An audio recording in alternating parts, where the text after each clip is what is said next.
You've decided, or maybe you've been convinced, to go hiking on the Eagle Rock Loop. One thing you do need to keep in mind is you need to keep your food safe when you're out there. So I'm going to show you one method that's worked for me personally pretty well, except for this one time. You'll see. That's going to keep your food safe as you're out on the trail. First thing is you're going to need some cord. I got paracord here. I've got about 50 feet worth of cord. The next thing that you're going to need is a carabiner. Pretty much any kind of little carabiner will do. You're going to need a stick. You can use a stake from your tent, anything kind of smooth like this. You need a rock or some kind of a stone. Another thing that could work well is if you have the little pouch that your the stakes in are for your tent. You can fill this little pouch up with rocks, dirt, anything heavy in order to help you throw the rope over the branches. You'll see here in just a second. The last thing that you'll need is a dry sack. One of the main things that you want to use a dry sack for is because you're going to leave this thing outside in the elements. You can leave your food and your toiletries, whatever has a scent in it. I would recommend putting it in this thing, and that way if it rains in the middle of the night, your food's not going to get wet or whatever you have in here. Let me show you how to put all this stuff together and to keep your food safe. All right, so the first thing that you're going to do is you're going to want to locate a limb that's a horizontal limb that's about 20 feet off of the ground, and a limb that you can get your cord hung on it that's at least 6 foot away from the tree. Get your paracord and tie a knot around a rock. Again, you can use a little bag full of rocks or something like that. So that's the first step. Tie your knot around something heavy and make sure this thing is heavy enough so that when you throw it around the branch that it pulls down, because if you throw something around the branch and it's not heavy enough, it's just going to sit there like this, not going to go anywhere.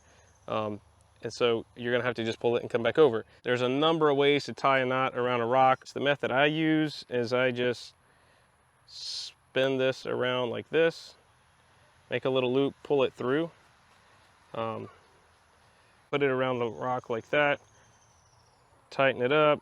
Now we got to find our branch. Make sure you untangle your cord. All right, once you found your branch, you can throw it underhand or overhand, whatever you find is best. I find underhand a little bit better so it can kind of like do a U motion. Make sure you're not stepping on the cord. Oi! Untie that. Now attach this little loop to your carabiner. All right, now that you got that attached to the carabiner, you're gonna wanna attach your food bag to the carabiner. They have these little clips on most food bags. I just attach it to the whole loop thing right here. I feel safer that way, but feel free to use the little clip if you want to. So what you want to do is you want to put this side of the rope through the carabiner like that. All right, quick tip. How do I know if a branch is 20 feet tall? A quick way to know that is I've got 50 feet worth of paracord here, right? And so if I let my paracord all the way to the ground here, I can see how much paracord do I have left. So I'm raising it up here, and that's about 6 foot. So since I've got about 6 foot of paracord left, that means 50 minus 6, 44. So this right here, since it's half, is about 22 feet tall. So hey, I got about a 22 foot tall branch. That's one way that you can figure out how tall it is. And now you pull it up all the way to the top.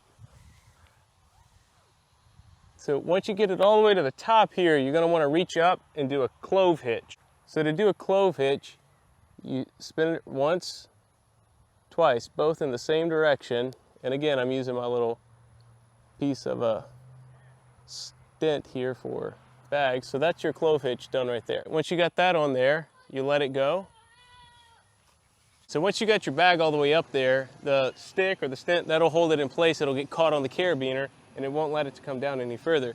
So if there's any animals that try to pull down on this rope to get your food, it's just gonna pull the food higher. So they're not gonna be able to get it. So when it comes time to get your food down and everything, just reverse the process. Pull on this cord, you get your stent, you push that through, comes right out, and let your food down. And there you go. Your food should have been safe for the night. So this method has worked every time.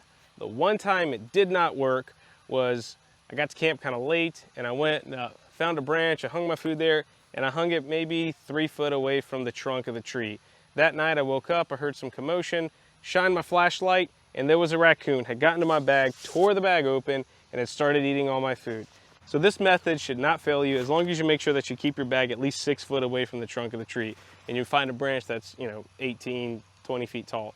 It's worked for me like a charm. Nothing wrong with the method. If ever an error, it's probably on the user side. So that's one way to keep your food safe when you're out on the trail. Have fun out there.